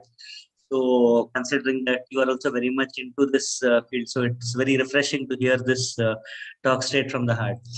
So just summing up, I would say that like from what Dr. Deeptanshu has paraphrased, again, the diagnosis, more important than the diagnosis is the early recognition. And the earlier you recognize that the child is having autistic features or any form of developmental delay, and an appropriate referral or an appropriate training, and most important, multidisciplinary training. And so early intervention and appropriate multidisciplinary training, that's the most important. So anyone with autistic features, early reference makes all the difference. Very good presentation. Very nice presentation. Thank you. So I have one query. There is an extremely very rapid rise of prevalence is increasing. What any reason has been found in Western countries, or nothing has been found? I'll give you my take on this. Now, we'll have to understand that population increase is occurring, and so is the number of children with autism. But that cannot be the explanation. The other thing that we see is with modernization, the incidence of autism is increasing. Now, when we say modernization, we can see that the prevalence of autism first increased in US, then in India. It didn't occur simultaneously. Yes, India was also picking up, is still picking up, but yes, I understand that pickup has increased, but there's something related to modern lifestyle that is triggering autism. Now, when we look at factors, we have a clear correlation established, which is maternal stress during pregnancy. It has a direct correlation with development of autism. So how can we correlate this? My take on this is just understand these children, in their brains, the synaptic pruning that occurs. There are so many connections in a neuron that are there. The connections are gradually lost, and as the child's age increases between 2 to 3 years of age. But this synaptic pruning does not occur in children with autism. So what happens is they suffer from sensory overload. Now, Yes. if I look at Asperger's syndrome, Asperger's disease, which is now included in the autistic spectrum disorder, what can we learn from there? We can see that the stress in mother is increased. So there should be a tendency to cope up. Now, in a attempt to cope up, it could be that the child's brain is trying to form new connections, rather retain the connections that it felt relevant, because in case of learning, we have a relevance factor. If we are exposed to something, but we are not associating relevance to it, we forget this. But if there's relevance attached, we tend to form the connections. So in case of Asperger's brain, the connections are superb. They can form connections that we cannot. Just imagine, in case of our sense of hearing, do we just hear sounds? Just by hearing, I can say the sound is occurring behind, at a certain distance. We can say that sound came from exactly there, and the person is behind such a thing, the person is speaking in such a tone or whatever. So it's not just a sound being interpreted. There are so many aspects to it. Similarly, in case of a child with autism, they can attribute so many factors to a sense which we normal people cannot. Now, we'll say these are irrelevant, but for them, it's noise because their brain is not competent enough to process all the information together. So, as a result, there's sensory overload. Now, when we talk about this, we'll have to understand that if the capacity of the brain goes higher, if the normal IQ actually increases, it can fare better. And now, when we look at Asperger's children, their IQs are over average. We can look at Einstein, who possibly had autism, and we can see his brain function a lot differently and a lot better than what we see around. So it could be with modern stress that is in place, the human brain is actually trying to cope up, and it's a stage in evolution that the number of autism is increasing. What is actually needed is a brain that can cope with the senses, the connections that are there. It's not a lack of connections. It's actually more number of connections that these are having. So things are getting messed up. So if we understand stress is increasing, autism is increasing, just understand that I was talking about evidence, but what we need is correlation, why this is occurring. It's not something that has been established. This is my theory. I have not yet published on it. So if anybody is willing to work on this, I'd be actively working this. I've established an organization which is focusing on the neurodevelopmental problems. I'm the co-founder of Institute of Neurodevelopment, and we are working actively to correlate the intervention. There are so many interventions which are not actually wrong. When we talk about each of them, I'm not saying doctors are geniuses, but doctors have the comprehensive understanding with which they can sum up the things. It's due to my understanding of the subject that I can sum up the multidisciplinary team's function, and I can fine tune them. But if we go to individual sections of the multidisciplinary approach, they're not in a position that they can look at the greater picture. So what I'm saying, my appeal to the doctors here is we need to change our approach towards autism. We have to change the scenario. These children need help. These children, along with their parents, need help. When we talk about their parents, we have to understand that their parents come to us in despair. They're in misery when they come to us, and they go from pediatrician to pediatrician listening that no, it will get well, do not worry. And by the time it's going to get diagnosed, it's already 3.5 years of age. Valuable time of neuroplasticity has been lost. So we have to take a very important role and change the scenario around. And we have to be advocates. We need to empower the parents to deal with this. We need to raise awareness so that the scenario changes. Yes, autism is on the rise. We do not know why. I told so much and then told we do not know why. End of the day, I think my take from this is yes, autism is on the rise. Probably it's a combination, like you mentioned, small genetic mutations with maybe environmental this thing and maybe an understimulation at certain susceptible ages. We are seeing a lot of post-pandemic children coming with, I wouldn't say autism spectrum, but with autistic features. The good thing with them is, recognition even at the age of 3.5 years, they're doing very well. But these are all post-pandemic. I'll tell you another thing. Dr. Arur, I'm interpreting, sorry. As you rightly mentioned, that children not with autism are presenting with autistic-like features. Once again, the intervention needs to be done. These children need to be managed in exactly the same way that a child with autism will be managed.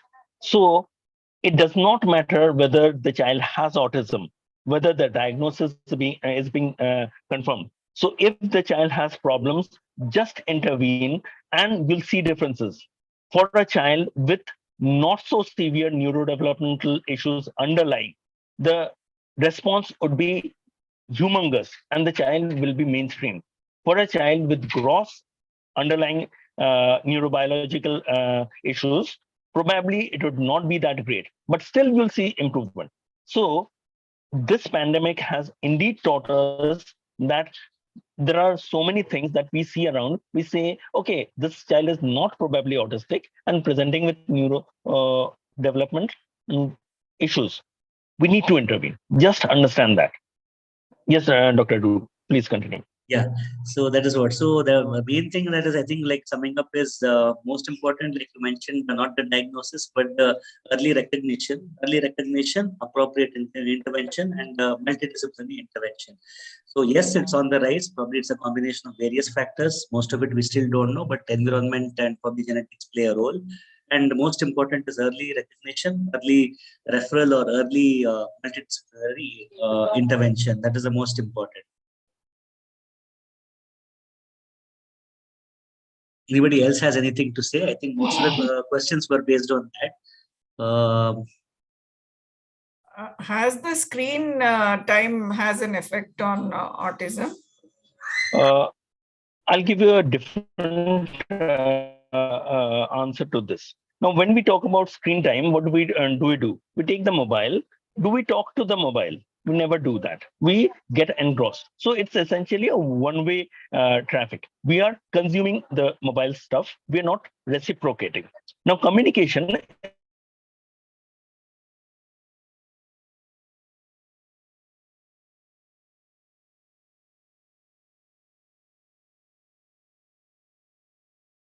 is a two-way thing. So for a communication suffering, because communication needs you to be reciprocal, and reciprocity is lacking when screen time is increasing. So yes, screen time will have an effect. Now, the underlying neurobiology will have a direct correlation. So not everybody with a higher screen time is going to be behaving the way a child with neurodiversity behaves. Now, when we talk about neurodiversity, it's basically about a spectrum that we are talking, which covers ADHD, autism, and a lot many. Not many doctors understand neurodiversity. So coming to the question of screen time, it does not have a direct correlation, but it's going to increase the, rather decrease the socialization of the child, which is going to create complications.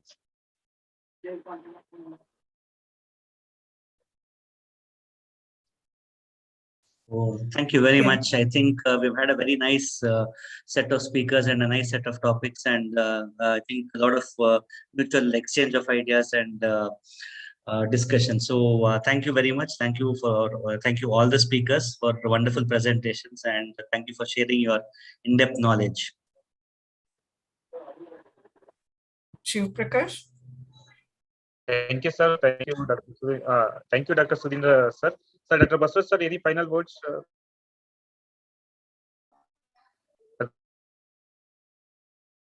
Sir, unmute, sir. You're not audible. No, sir. No, sir. You're not audible, sir. Meanwhile, can we take the final words from the Kishore Baindu, sir, also?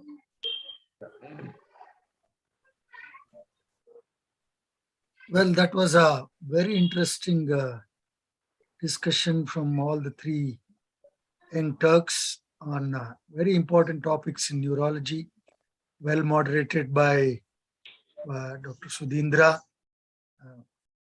Very thoughtful ideas, particularly the last speaker speaking without even slides made it so interesting. So that is the talent that we have among our youngsters. This is what it is. We are all of ages. Yeah, excellent, Dipantu Das, for your, you held us captive without slides. in today's world, what is Look, happening this is what we practice.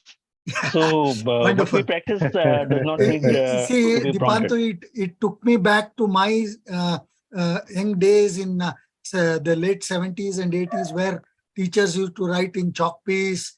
Dr. Alok Gupta is smiling away that he also had the similar experience.